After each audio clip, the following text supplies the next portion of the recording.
आप देख रहे हैं हिंदी माइक। मैं हूं आपके साथ पल्लवी त्रिपाठी। अफगानिस्तान में तालिबान का कब्जा हुए 1 महीना हो गया है। इस 1 महीने में हजारों अफगान नागरिक अपना मुल्क, अपनी मिट्टी छोड़ने को मजबूर हुए, तो वहीं बचे लोग तालिबान की नई सरकार के वादों के साथ जीने को मजबूर हैं। इन्हीं में शामिल हैं महिलाएं, जो 2 हिस्सों में बंट गई हैं। एक तबका उन महिलाओं का है जो नए कायदे कानून और पाबंदियों के साथ जीना सीख रही हैं। इन्हें घर की दहलीज लांघने से पहले खुद को हिजाब से ढकना और पति या किसी महरम यानी मर्द और औरत के बीच ऐसा संबंध जिसमें शादी जायज नहीं है, जैसे माँ बेटा, भाई बहन, पिता पुत्री वगैरह के साथ ही बाहर निकलना शामिल है। और दूसरा समूह उन महिलाओं का है जिन्हें तालिबान की गोलियों की परवाह नहीं है, उन्हें कोड़ों का डर नहीं है, अपने परिजनों की चिंता नहीं है। ये महिलाएं तमाम बंदिशों को चुपचाप सहने के लिए तैयार भी नहीं हैं। आज हम इन्हीं महिलाओं पर बात करेंगे और अफगान में तालिबान के कब्जे के बाद क्या हालात हैं इस बारे में बताएंगे। सबसे पहले फराह मुस्तफ़ी। फराह मुस्तफ़ी 29 साल की हैं और 2 बच्चों की मां हैं। तालिबान के खिलाफ अपनी आवाज बुलंद करने वाली फराह मुस्तफ़ी 17 साल की उम्र से मानवाधिकारियों के लिए काम कर रही हैं। फराह बीबीसी से बातचीत में कहती हैं कि महिलाएं प्रदर्शन कर रही होती हैं तो तालिबान वाले आते हैं और पूछते हैं क्यों ये प्रदर्शन कर रहे हो। इस पर महिलाएं उन्हें डटकर तर्कसंगत जवाब देती हैं। वे बताती हैं कि हम उनसे बात करते हैं और तर्क देते हैं कि पैगंबर हजरत मोहम्मद की पत्नी खदीजा खुद एक बहुत बड़ी बिजनेस वुमेन थी और उन्हें ये करने के लिए किसी ने नहीं कहा और ये पेशा उन्होंने खुद चुना था। वैसे ही ये हमारे मानवाधिकारों का मामला है और हम आपके खिलाफ नहीं हैं। दरखशां शादान। दरखशां शादान भी एक मानवाधिकार कार्यकर्ता हैं। उनके अनुसार जब से तालिबान ने अफगानिस्तान के इलाकों पर कब्जा किया है, महिलाओं की स्थिति बिल्कुल बदल गई है। तालिबान ने अपनी नई अंतरिम सरकार की हाल ही में घोषणा की थी, लेकिन उनकी कैबिनेट में फिलहाल एक भी महिला शामिल नहीं है। दरखशां सवाल उठाती हैं, ये कैसी सरकार है? पहले महिला मामलों का एक मंत्रालय हुआ करता था, लेकिन अब नहीं है।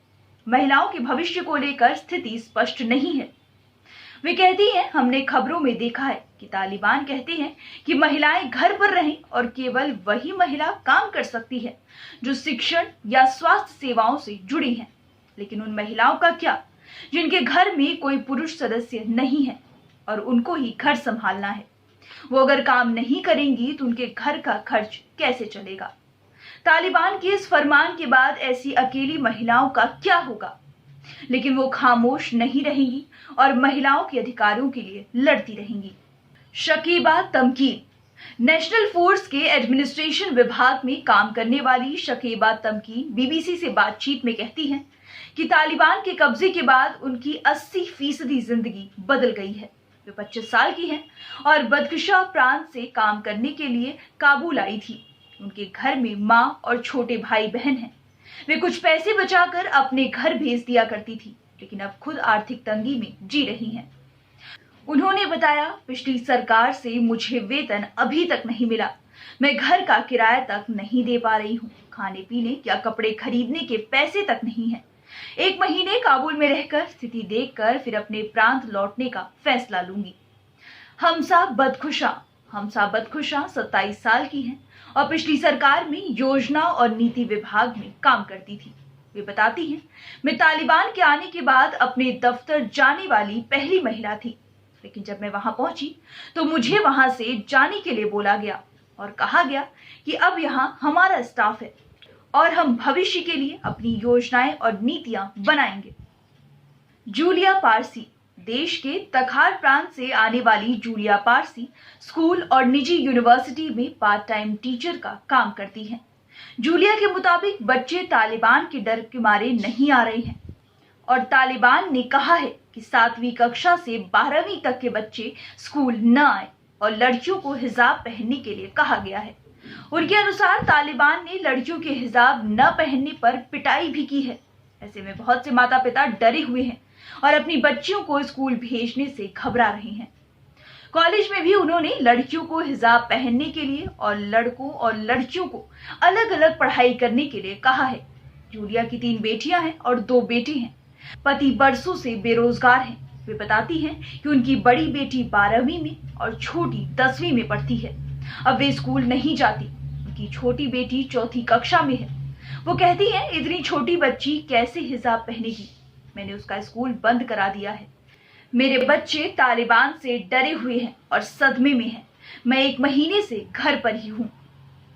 अपने कॉलेज के बारे में वो कहती हैं कि वहां लड़के और लड़कियों के लिए रास्ते अलग कर दिए गए हैं। कमरे में पर्दे की दीवार लगाई गई है। लड़कियों को कक्षा में लड़कों के बाद ही प्रवेश करने की अनुमति है, वो भी तब जब सभी लड़के कक्षा में अपना स्थान ग्रहण कर लेते हैं।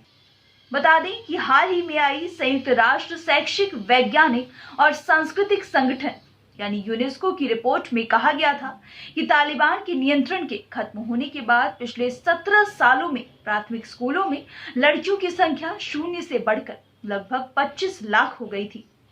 लेकिन अब ये आंकड़ा फिर नीचे जाता दिख रहा है। फिलहाल इतना ही। खबरों का सिलसिला यूं ही जारी रहेगा। देश और दुनिया की तमाम खबरों के लिए बने रहिए हमारे साथ और देखते रहिए हिंदी माइक। अगर आप हमारी वीडियो YouTube पर देख रहे हैं तो चैनल को सब्सक्राइब करें और अगर Facebook पर देख रहे हैं तो पेज को लाइक करना ना भूलें।